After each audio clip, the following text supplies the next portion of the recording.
am still catching my breath at the ranch gate when the scream rips through the fog. It's not a horse whinny. It's a foal's raw panic, high and splintered like glass. The little chestnut blur slams into the iron rails so hard the whole fence rattles. I'm already running before my brain catches up. Boots skidding on wet gravel. The paddock opens up in front of me, and the world tilts.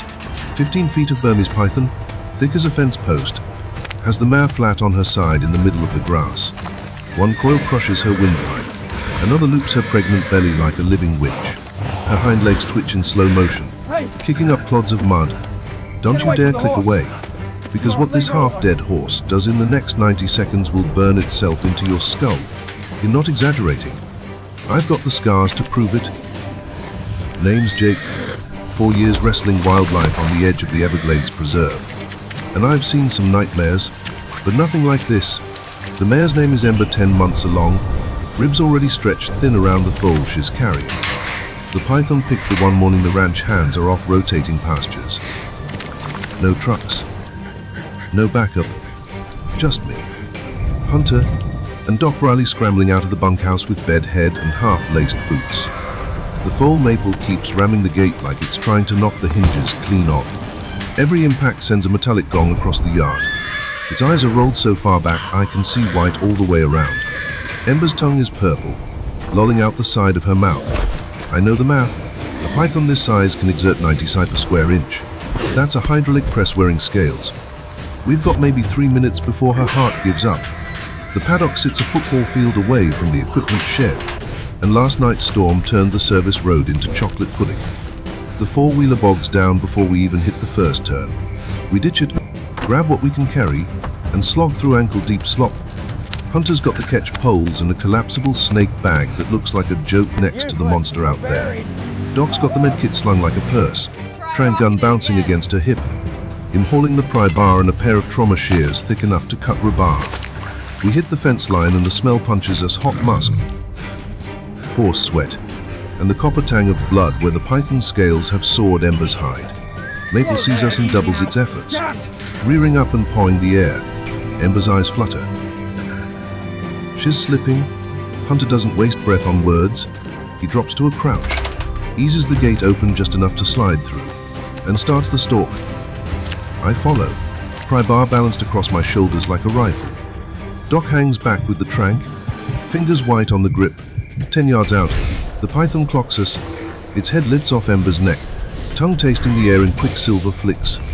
Hunter moves like he's done this in his sleep 1,000 times, pole extended. Loop wide, the snake strikes faster than thought. Jaws gaping, but Hunter's already committed. The noose snaps shut just behind the skull and he plants his boots, leaning back with everything he's got. The python's body whips into an curve, trying to roll. I dive in low, jam the pry bar between the coil crushing Ember's chest and lever hard. Scales scrape the steel with a sound like tearing Velcro. My bar slips, blood makes everything slick and the snake surges. One loop flips over my forearm, cinching tight. Pain explodes up to my shoulder. I feel the bones grind. For a heartbeat I think this is it, but then Ember does the impossible. She's been playing possum, saving the last of her air. With a sound halfway between a roar and a sob, she surges up on her forelegs. Her swollen belly drags in the mud, but her hind hoof comes down square on the python's tail and pins it. The snake's whole body spasms, caught between Hunter's pull and Ember's weight. That's the opening. Hunter plants a knee, pulls the head farther from her throat. I wrench the pry bar sideways, forcing a gap wide enough for Doc to dart in with the shears. She severs the tail coil first. It whips free like a severed cable. Ember's hind legs kick once, twice, then find purchase. I feel the chest coil slacken. Air whistles into her lungs in a sound ill hear in my nightmares. One more heave and the final loop slithers off her neck like a grotesque necklace. She staggers upright, swaying, sides bellows wide with each breath. Maple bolts through the open gate and slams into her mom's shoulder, nearly knocking her over again. They stand there trembling, steam curling off their coats in the dawn chill. The python's still fighting 15 feet of pissed-off muscle trying to coil around Hunter's pole. Doc slaps a quick bandage on my arm. Blood's already soaking my sleeve. We wrestle the snake into the bag inch by thrashing inch. Hunter's grinning through the sweat, teeth white against the mud smeared across his face. Lunchtime. Big guy. He mutters, cinching the drawstring. We drag the bag to the truck bed, tied down with 3 ratchet straps. And only then do we look back, Embers nosing Maple's forehead, nickering soft and constant. The foal answers with tiny squeaks, pressing so close its whole body shakes. Doff kneels, slides an IV into Ember's neck vein smooth as threading Almost a needle. done. Fluids. The fluids are starting Pain now. meds. Relax. Broad-spectrum antibiotics for the crush injuries This'll help already you feel bruising better. purple from throat to flank. We half-carry. Easy now, big Half-walk fella. them to the You're doing recovery great. stall, fresh shavings deep enough Just a to little sink to further, the ankle. sweet girl. We're Heat lamps almost glowing there. like sunset. Night 1. Ember won't lie down. She stands swaying. Head The hanging, first night was rough. while Maple curls against Ember her stayed on forelegs her like a feet, dog. tired I but sleep on a watchful. cot outside the stall, The foal, she waking never every left time her she side. shifts her weight. By morning 2, the swelling's down enough to see the individual scale marks angry red crescents that'll scar white. She takes a mouthful of soaked beet pulp, chews slow, then nudges the bucket toward Maple like she's teaching manners. Day 4. The limp is almost gone. Day 6. Ember's the one who nudges me when I'm late with breakfast. Maple discovers the joy of bucking in circles, kicking up shavings like snow. Week 2. Doc clears them for turnout. We open the stall at sunrise. Ember steps out cautious, testing the ground like it might bite back.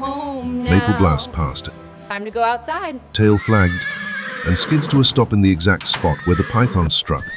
Ember follows slower, lowers her head, sniffs the flattened grass. For a full minute they stand there, ears flicking, remembering.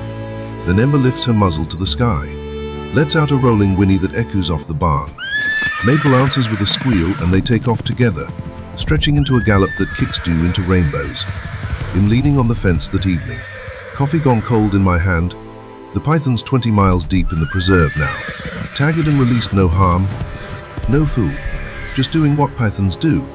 Ember scars are silver lines under new winter coat. Maple still bolts to the gate every time the feed truck rumbles in, but now its ears pricked for peppermints, not screaming for a mom it thought it lost.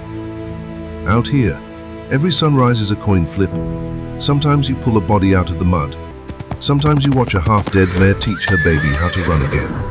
That scream at the gate still rings in my ears, but now it's layered under the sound of hooves thundering happy across the pasture.